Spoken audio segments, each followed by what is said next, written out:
First of all, it's just good to see you guys. 2 years ago, I was actually coming out of a really rough time in my life.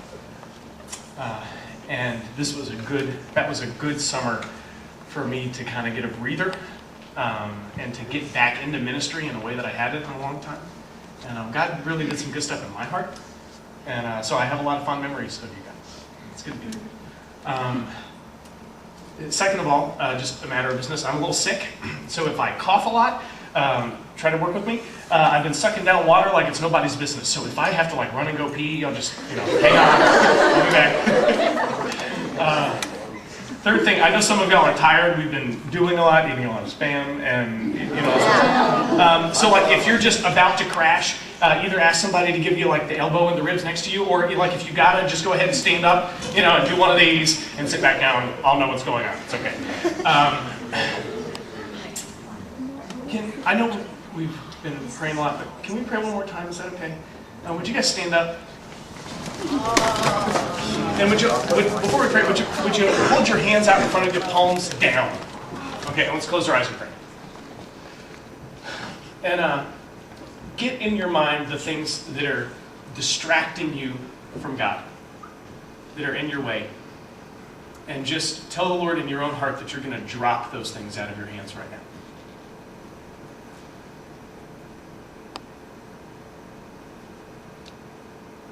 So God, we drop our tiredness, our expectations. We drop our cynicism. We drop being bored. We drop being distracted by the people next to us. We want to hear you. Would you turn your palms up? And then just in your own heart, ask God to put in your hands whatever He wants to tonight.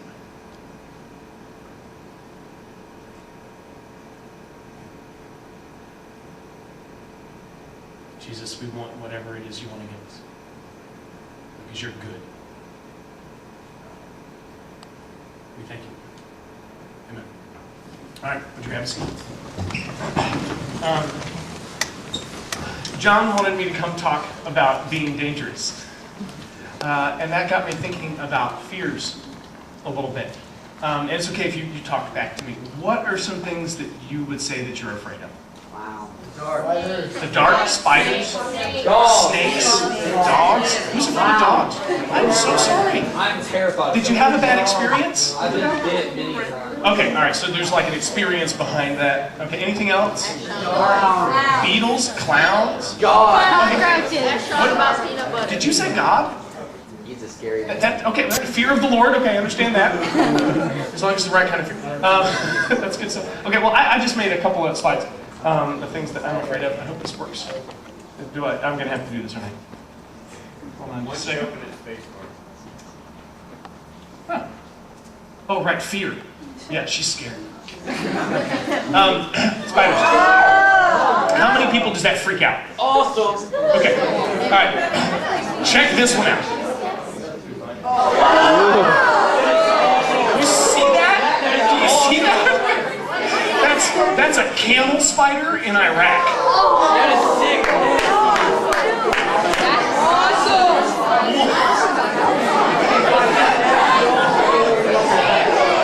Okay, who are the crazy people out here that wants one of those as a pet? You're all nuts. You're nuts. Okay, all right. I'm scared of I'm not scared of that, but I am scared of alligators. I grew up in Florida, and seeing Steve Irwin, God rest his soul, jump on one is neat. Seeing one in your backyard, not. I was with my friend Trevor once, who's this real squeamish, skittish kind of guy, and we saw this massive alligator by a little retention pond in the neighborhood. And being the good friend that I am, I wanted to scare him. So I pulled over the car and put it in park and hopped out of the car and started running towards the alligator. With the thought, I wasn't scared of them at that moment, I thought that I wanted to see how close I could get to it before it would move. And so I got kind of close and then I started doing one of these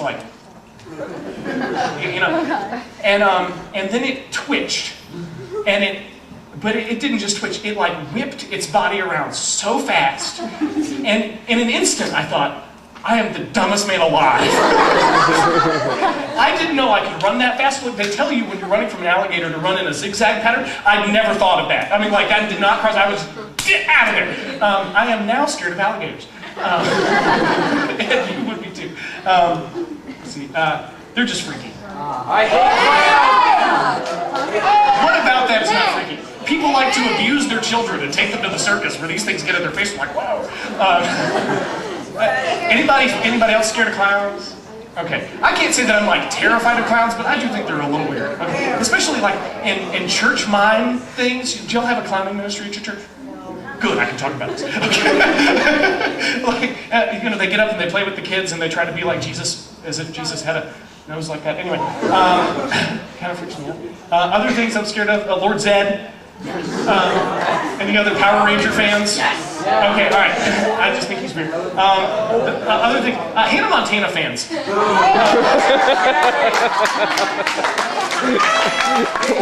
little boogers, aren't they? Terrified of them. Like, I would not know what. If I was in a room full of Hannah Montana fans, I would just be like, I'm gonna gas them. I don't have, you know, like, what do you do? How do I get out of here? But seriously though, how do you segue out of that? Fears. Somewhere down inside, I have some deep fears, like some of us that grab your heart. And one of mine is that one day I'm going to be 65 years old and bored. Like, you know what I mean? Like, you look back on your life and you think, I have not done anything that matters.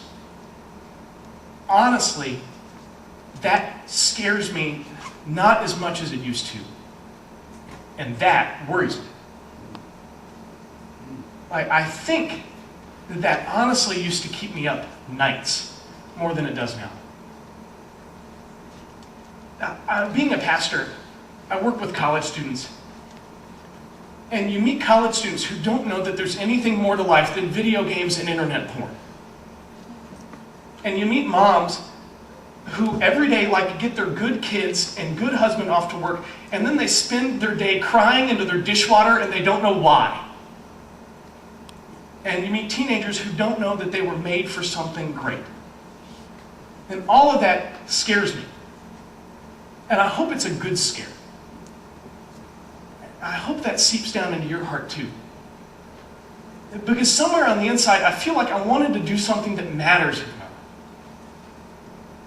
The cool thing is we follow this Jesus guy. And if that's who we're following, and we want to do something that matters, really matters, then we're on the right boat.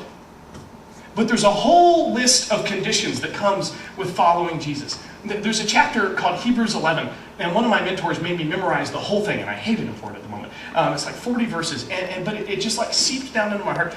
And the author starts going through these great people of faith. He starts at Abel, who, by the way, was murdered because he worshipped God so extravagantly. And it shamed the people around him. He talks about Noah, who barely escaped dying when the rest of the world was wiped off the map because of his faith. He talks about Abraham, who he says he was as good as dead, and Sarah, his wife, was barren. But when God came into their lives, he called them to do something very risky, like John talked about today. They had to leave everything and live in tents for the rest of their life and raise one child that God said, from him is going to come the hope of the world. And you're going to have descendants as numerous as the sand on the shore and as countless as the stars in the sky. And they believed that God was going to do something radical with their lives. But it was very costly and very dangerous. And then he gets to this place where he says, all of these people, they said that they were aliens and strangers in the world. And that people who say such things are longing for a country of their own.